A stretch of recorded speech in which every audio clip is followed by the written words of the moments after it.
Kitchen ನಲ್ಲಿದೆ slow Poisson. ಎಚ್ಚರ, ನಿಮ್ಮ ಮನೆಯಲ್ಲೇ ಇದೆ ಸ್ಲೋ ಪಾಯ್ಸನ್.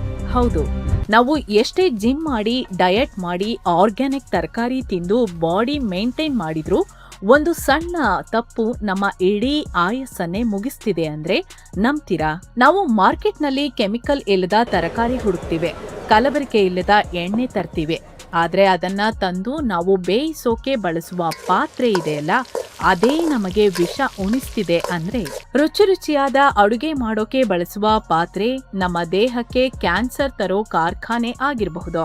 ಇವತ್ತು ನಾವು ಬರೀ ಅಡುಗೆ ಬಗ್ಗೆ ಮಾತಾಡ್ತಿಲ್ಲ, ನಮ್ಮ ಅಡುಗೆ ಮನೆಯಲ್ಲಿ ಅಡಗಿರೋ ಪಾತ್ರೆಗಳು ಹೇಗಿರ್ಬೇಕು, ಅಲ್ಯೂಮಿನಿಯಂ ಪಾತ್ರೆ ಎಷ್ಟು ಡೇಂಜರಸ್, ನಾನ್ ಸ್ಟಿಕ್ ತವಾ ನಿಜವಾಗ್ಲೂ ಕ್ಯಾನ್ಸರ್ ತರುತ್ತಾ, ನಮ್ಮ ಹಿರಿಯರು ಮಣ್ಣಿನ ಪಾತ್ರೆಯಲ್ಲಿ ಅಡುಗೆ ಮಾಡ್ತಿದ್ರು, ನಾವ್ಯಾಕೆ ಸ್ಟೀಲ್ ಮತ್ತು ಪ್ಲಾಸ್ಟಿಕ್ಗೆ ಶಿಫ್ಟ್ ಆದ್ವಿ, ಇದರಿಂದ ಆಗ್ತಿರೋ ಅನಾಹುತಗಳೇನು, ಹಾಗಾದ್ರೆ ಸೇಫ್ ಆಗಿರೋ ಪಾತ್ರೆಗಳು ಯಾವುದು? ಬನ್ನಿ ಇವತ್ತಿನ ಈ ವಿಶೇಷ ವಿಡಿಯೋದಲ್ಲಿ ವಿಜ್ಞಾನ ಮತ್ತು ಸಂಪ್ರದಾಯ ಎರಡನ್ನೂ ಜಾಲಾಡಿ ಆರೋಗ್ಯಕರ ಜೀವನಕ್ಕೆ ಯಾವ ಪಾತ್ರೆ ಬೆಸ್ಟ್, ಮಾಡರ್ನ್ ಪಾತ್ರೆಗಳು ಹೇಗೆ ಮಾರಕ ಅನ್ನೋದನ್ನ ತಿಳಿಸಿಕೊಡ್ತೀವಿ. ಅಲ್ಯೂಮಿನಿಯಂ ಅಗ್ಗದ ಪಾತ್ರೆ ಆರೋಗ್ಯ ಕೆಡಿಸುತ್ತೆ. ಮೊದಲನೇದಾಗಿ, ಭಾರತದ ಮನೆಗಳಲ್ಲಿ ಇವತ್ತು ಅಲ್ಯೂಮಿನಿಯಂ ಪಾತ್ರೆಗಳೇ ರಾರಾಜಿಸ್ತಿವೆ. ಯಾಕೆ? ಸಿಂಪಲ್, ಇದು ಚೀಪ್ ಅಂಡ್ ಬೆಸ್ಟ್ ಅಂತ. ಹಗುರವಾಗಿರುತ್ತೆ, ಬೇಗ ಬಿಸಿ ಆಗತ್ತೆ. ಆದ್ರೆ ನೀವು ಉಳಿಸ್ತಿರೋದು ದುಡ್ಡನ್ನಲ್ಲ, ನೀವು ರಿಸ್ಕ್ಗೆ ಒಡ್ತಿರೋದು ನಿಮ್ಮ ಪ್ರಾಣವನ್ನ. National institute of nutrition NIN ಮತ್ತು ಹಲವಾರು ಅಂತಾರಾಷ್ಟ್ರೀಯ ಸಂಶೋಧನೆಗಳು ಏನ್ ಹೇಳ್ತಿವೆ ಗೊತ್ತಾ? ಅಲ್ಯೂಮಿನಿಯಂ ಒಂದು ಹೈಲಿ ರಿಯಾಕ್ಟಿವ್ ಮೆಟಲ್. ಅಂದ್ರೆ ನೀವು ಇದರಲ್ಲಿ ಅಡುಗೆ ಮಾಡಿದಾಗ, ಅದರಲ್ಲೂ ಮುಖ್ಯವಾಗಿ ಸಾಂಬಾರ್, ರಸಂ ಅಥವಾ ಟೊಮೆಟೊ ಬಾತ್ನಂತಹ ಹುಳಿ ಪದಾರ್ಥಗಳನ್ನ ಮಾಡಿದಾಗ ಆ ಪಾತ್ರೆಯ ಅಲ್ಯೂಮಿನಿಯಂ ಕರಗಿ ನಿಮ್ಮ ಆಹಾರದ ಜೊತೆ ಮಿಕ್ಸ್ ಆಗತ್ತೆ. ಅಲ್ಲದೆ ಬ್ಯೂರೋ ಆಫ್ ಇಂಡಿಯನ್ ಸ್ಟ್ಯಾಂಡರ್ಡ್ ಪ್ರಕಾರ ಪ್ರತಿ 12 ರಿಂದ 24 ತಿಂಗಳೊಳಗೆ ಬದಲು ಮಾಡಬೇಕು. ಅಂದ್ರೆ ಅಲ್ಯೂಮಿನಿಯಂ ಪಾತ್ರೆಯ ಲೈಫ್ ಸ್ಪಾನ್ ಇರೋದೇ ಬರೀ 2 ವರ್ಷ. ಆದ್ರೆ ನಾವೇನ್ ಮಾಡ್ತೀವಿ, ಪಾತ್ರೆ ನಜ್ಜು ಗುಜ್ಜಾಗಿ ಹೋಗೋವರೆಗೂ ಇನ್ನೇನು ಯೂಸ್ ಮಾಡೋಕೆ ಆಗೋದೇ ಇಲ್ಲ ಅನ್ನೋ ಸ್ಥಿತಿ ಬಂದಾಗ ಬೇರೆ ತಗೋತೀವಿ. ನೀವು ನೋಡಿರಬಹುದು, ಹೊಸದಾಗಿ ತಂದಾಗ ಫಳಫಳ ಹೊಳೆಯುತ್ತಿದ್ದ ಕುಕ್ಕರ್ ಒಂದೇ ವರ್ಷದಲ್ಲಿ ಒಳಗೆಲ್ಲ ಕಪ್ಪಾಗಿ ರಫ್ ಆಗಿ ತೂಕ ಕಮ್ಮಿ ಆಗಿರುತ್ತೆ. ಆ ಕಮ್ಮಿಯಾದ ಅಲ್ಯೂಮಿನಿಯಂ ಹೋದದ್ದು ಎಲ್ಲಿಗೆ? ಅದು ಹೋಗಿದ್ದು ನೇರವಾಗಿ ನಿಮ್ಮ ಮತ್ತು ನಿಮ್ಮ ಮಕ್ಕಳ ಹೊಟ್ಟೆಗೆ. ಇದರಿಂದ ಏನಾಗುತ್ತೆ? ವೈದ್ಯರ ಪ್ರಕಾರ ಈ ಅಲ್ಯೂಮಿನಿಯಂ ನಮ್ಮ ದೇಹ ಸೇರಿದ್ರೆ ಅದು ಎಲಿಮಿನೇಟ್ ಆಗೋದು ತುಂಬಾ ಕಷ್ಟ. ಇದು ನೇರವಾಗಿ ನಮ್ಮ ಮೆದುಳಿನ ಮೇಲೆ ಎಫೆಕ್ಟ್ ಮಾಡುತ್ತೆ. ಇವತ್ತು ಸಣ್ಣ ವಯಸ್ಸಿಗೆ ಮರವಿನ ಕಾಯಿಲೆ ಬರ್ತಿದೆ, ಅಲ್ಝೈಮರ್ಸ್ ಬರ್ತಿದೆ ಅಂದ್ರೆ ಅದಕ್ಕೆ ಈ ಅಲ್ಯೂಮಿನಿಯಂ ಕೂಡ ಒಂದು ಮುಖ್ಯ ಕಾರಣ. ಅಷ್ಟೇ ಅಲ್ಲ, ಇದು ಕಿಡ್ನಿ ಫೇಲ್ಯೂರ್ಗೆ ದಾರಿ ಮಾಡಿಕೊಡಬಹುದು. ದೇಹದಲ್ಲಿ ಜಿಂಕ್ ಅಬ್ಸಾರ್ಪ್ಷನ್ ಕಡಿಮೆ ಮಾಡಿ ನಮ್ಮ ಇಮ್ಯುನಿಟಿ ಸಿಸ್ಟಮ್ ಅನ್ನೇ ವೀಕ್ ಮಾಡುತ್ತೆ. ಕೆಲವು ವರದಿಗಳ ಪ್ರಕಾರ ಇದು ಪರೋಕ್ಷವಾಗಿ ಕ್ಯಾನ್ಸರ್ ರಿಸ್ಕ್ ಅನ್ನು ಕೂಡ ಹೆಚ್ಚಿಸುತ್ತೆ. ಸೊ ಕಾಸು ಉಳಿಸೋಕೆ ಹೋಗಿ ಆಸ್ಪತ್ರೆಗೆ ಲಕ್ಷಾಂತರ ರೂಪಾಯಿ ಸುರಿಯೋದ್ರಲ್ಲಿ ಅರ್ಥ ಇದೆಯಾ? ಯೋಚನೆ ಮಾಡಿ. ಅಲ್ಯೂಮಿನಿಯಂ ಕುಕ್ಕರ್ ಬದಲು ಸ್ಟೀಲ್ ಕುಕ್ಕರ್ಗೆ ಶಿಫ್ಟ್ ಆಗೋದು ಇವತ್ತಿನ ಅಗತ್ಯ. ನಾನ್ ಸ್ಟಿಕ್ ಪಾತ್ರೆಯಲ್ಲಿ ರಿಲೀಸ್ ಆಗುತ್ತೆ ವಿಷಯುಕ್ತ ಹೊಗೆ. ಇನ್ನೊಂದ್ ಕಡೆ ಮಾಡರ್ನ್ ಗೃಹಿಣಿಯರ ಫೇವ್ರೆಟ್ ಅಂದ್ರೆ ನಾನ್ ಸ್ಟಿಕ್ ಕುಕ್ ವೇರ್. ಎಣ್ಣೆ ಬೇಕಿಲ್ಲ, ದೋಸೆ ಕೀಳಲ್ಲ, ತೊಳೆಯೋದು ಈಸಿ. ವಾವ್, ಲೈಫ್ ಎಷ್ಟು ಸಿಂಪಲ್ ಅಲ್ವಾ? ಆದ್ರೆ ಈ ಸಿಂಪಲ್ ಲೈಫ್ ಹಿಂದೆ ಒಂದು ಡೇಂಜರಸ್ ಕೆಮಿಕಲ್ ಲೋಕನೇ ಇದೆ. ನಾನ್ ಸ್ಟಿಕ್ ಪಾತ್ರೆಗಳಿಗೆ ಟೆಫ್ಲಾನ್ ಅಥವಾ PTFE ಕೋಟಿಂಗ್ ಮಾಡಿರ್ತಾರೆ. ನೀವು ಹೈ ಫ್ಲೇಮ್ ನಲ್ಲಿ ಒಗ್ಗರಣೆ ಹಾಕುವಾಗ ಅಥವಾ ಪಾತ್ರೆನ ಖಾಲಿ ಬಿಸಿ ಮಾಡಿದಾಗ ಈ ಟೆಫ್ಲಾನ್ ಕೋಟಿಂಗ್ ಕರಗೋಕೆ ಶುರುವಾಗುತ್ತೆ.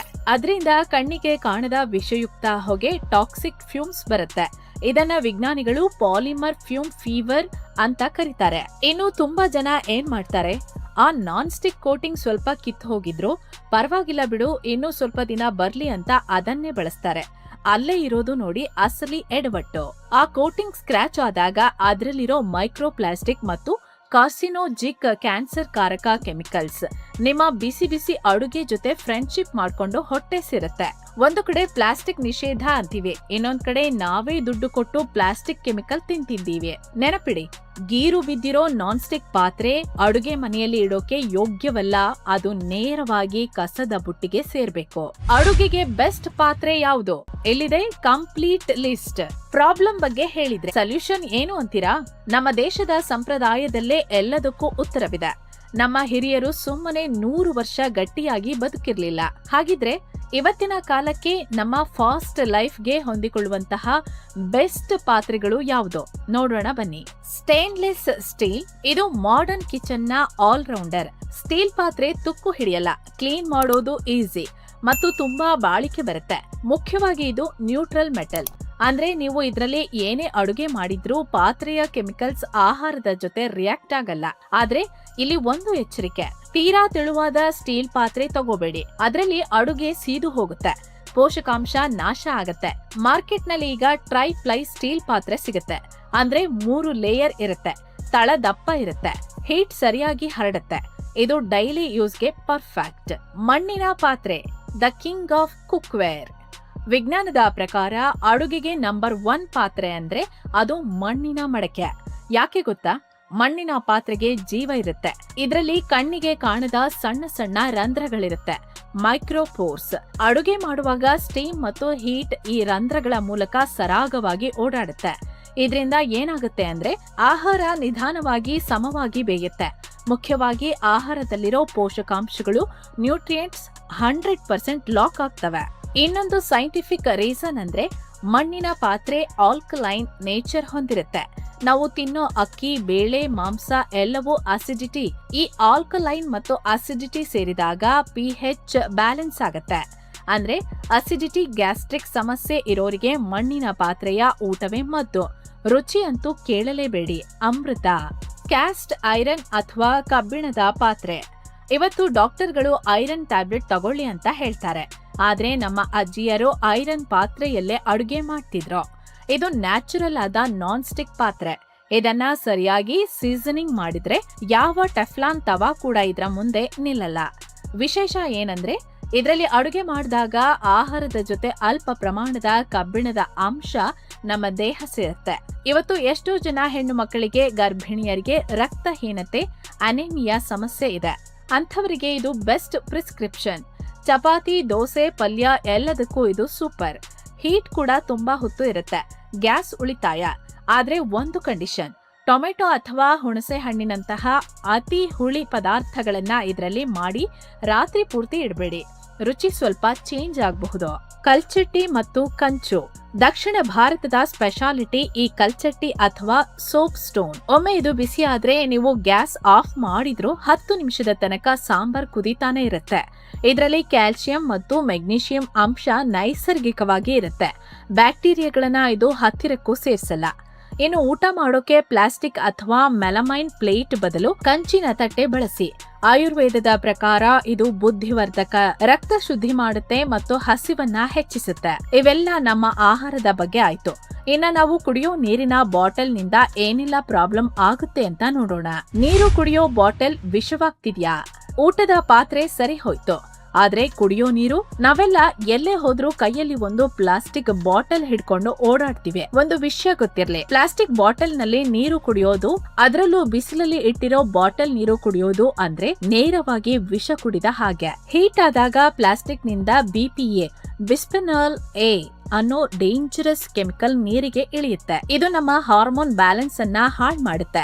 ಗಂಡಸರಲ್ಲಿ ಸ್ಪರ್ಮ್ ಕೌಂಟ್ ಕಡಿಮೆ ಆಗೋದಕ್ಕೆ ಮತ್ತು ಹೆಂಗಸರಲ್ಲಿ PCOD ಸಮಸ್ಯೆಗೆ ಇದು ಕೂಡ ಒಂದು ಕಾರಣ. ಹಳ್ಳಿಗಳಲ್ಲಿ ಕೂಲ್ ಡ್ರಿಂಕ್ಸ್ ಬಾಟಲ್ ಗಳನ್ನೇ ತೊಳೆದು ವರ್ಷಗಟ್ಟಲೆ ನೀರು ತುಂಬಿ ಬಳಸ್ತಾರೆ. ಇದು ಅತ್ಯಂತ ಅಪಾಯಕಾರಿ. ಹಾಗಾದ್ರೆ ಬೆಸ್ಟ್ ಯಾವುದು? ತಾಮ್ರದ ಬಾಟಲ್. ತಾಮ್ರಕ್ಕೆ ಒಂದು ಅದ್ಭುತ ಶಕ್ತಿ ಇದೆ. ಅದನ್ನ ಒಲಿಗೋಡೈನಾಮಿಕ್ ಎಫೆಕ್ಟ್ ಅಂತಾರೆ. ಅಂದ್ರೆ ನೀವು ತಾಮ್ರದ ಪಾತ್ರೆಯಲ್ಲಿ ನೀರು ತುಂಬಿಟ್ರೆ ಅದು ನೀರಿನಲ್ಲಿರೋ ಬ್ಯಾಕ್ಟೀರಿಯಾಗಳನ್ನ ಕೊಲ್ಲುತ್ತೆ. ನ್ಯಾಚುರಲ್ ವಾಟರ್ ಫಿಲ್ಟರ್ ಇದು. ಅದರ ಜೊತೆಗೆ ಸ್ಟೀಲ್ ಬಾಟಲ್ ಅಥವಾ ಗಾಜಿನ ಬಾಟಲ್ ಬಳಸಿ. ಆದ್ರೆ ಪ್ಲಾಸ್ಟಿಕ್ ಮಾತ್ರ ಬೇಡವೇ ಬೇಡ. ವೀಕ್ಷಕರೇ, ಆರೋಗ್ಯ ಅಂದ್ರೆ ಬರೀ ಆಸ್ಪತ್ರೆಗೆ ಹೋಗೋದಲ್ಲ, ಆಸ್ಪತ್ರೆಗೆ ಹೋಗದ ಹಾಗೆ ಬದುಕೋದು. ನಾವು ದುಡಿಯೋದು ಊಟಕ್ಕಾಗಿಯೇ ಅಲ್ವಾ? ಆ ಊಟ ಅಮೃತ ಆಗಿರ್ಬೇಕೇ ಹೊರತು ವಿಷ ಆಗ್ಬಾರ್ದು. ನಿಮ್ಮ ಅಡುಗೆ ಮನೆಯಲ್ಲಿರೋ ಆ ಹಳೆ ಅಲ್ಯೂಮಿನಿಯಂ ಪಾತ್ರೆ ಮತ್ತು ಗೀರು ಬಿದ್ದಿರೋ ನಾನ್ ಸ್ಟಿಕ್ ತವಾನ ಇವತ್ತೇ ಗುಜರಿಗೆ ಹಾಕಿ. ಸ್ವಲ್ಪ ಕಾಸ್ಟ್ಲಿ ಆದ್ರೂ ಪರವಾಗಿಲ್ಲ, ಒಂದು ಒಳ್ಳೆ ಮಣ್ಣಿನ ಮಡಿಕೆ, ಒಂದು ಕಬ್ಬಿಣದ ತವಾ, ಒಂದೆರಡು ದಪ್ಪ ತಳದ ಸ್ಟೀಲ್ ಪಾತ್ರೆ ತಗೊಳ್ಳಿ. ಇದು ನಿಮ್ಮ ಇಡೀ ಕುಟುಂಬದ ಆರೋಗ್ಯದ ಮೇಲೆ ನೀವು ಮಾಡೋ ಬೆಸ್ಟ್ ಇನ್ವೆಸ್ಟ್ಮೆಂಟ್. ಈ ಮಾಹಿತಿ ನಿಮಗೆ ಇಷ್ಟ ಆಗಿದ್ರೆ, ಉಪಯುಕ್ತ ಅನ್ಸಿದ್ರೆ ದಯವಿಟ್ಟು ಈ ವಿಡಿಯೋನ ನಿಮ್ಮ ಫ್ರೆಂಡ್ಸ್ ಮತ್ತು ಫ್ಯಾಮಿಲಿ ಜೊತೆ ಶೇರ್ ಮಾಡಿ. ಯಾಕಂದ್ರೆ ಇಂತಹ ಒಳ್ಳೆಯ ವಿಷಯ ಹಂಚಿದ್ರೆ ಹಲವರಿಗೆ